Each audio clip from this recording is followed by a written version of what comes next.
তো বন্ধুরা চলে এসেছি পরবর্তী ভিডিও নিয়ে। দেখে নেওয়া যাক তোমাদের দিদিভাই আজকে কি কি রান্না করেছে। ওই যে খাবার নিয়ে বসে আছে। বন্ধুদের একটা টাটা করে দাও। প্রথমেই ভাত দিয়ে দিয়েছে,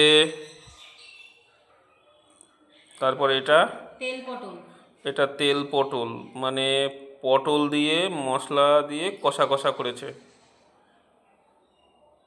এটা হচ্ছে তেল পটল।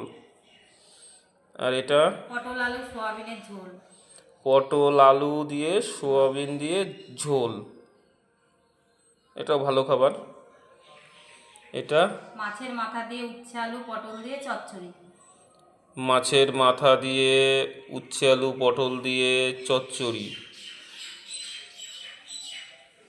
এটা এটা পাকাল মাছ আলু বেগুন দিয়ে ঝোল। এটা হলো পাকাল মাছ আলু বেগুন দিয়ে ঝোল। অনেকে বাম মাছ বলে, তো আমরা পাকাল মাছ বলি। আলু বেগুন দিয়ে ঝোল, ভালো মাছ, দেশি মাছ।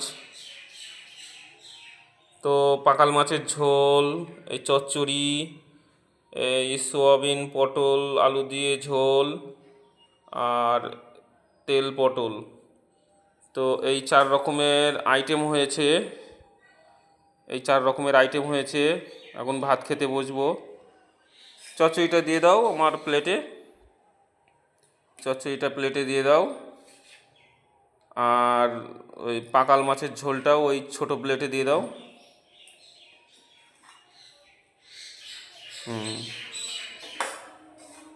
অল্প অল্প করে দাও, লাগলে পরে আবার নেওয়া যাবে। তো এই হলো আজকে সকালের মেনু। ব্যাস ব্যাস ব্যাস, এই হলো আজকে সকালের মেনু। তো ডিউটি আছে, ডিউটিতে যাব। এই হলো তোমাদের দিদি ভাই। পাশে থেকেও ফলো করো, সাপোর্ট করো।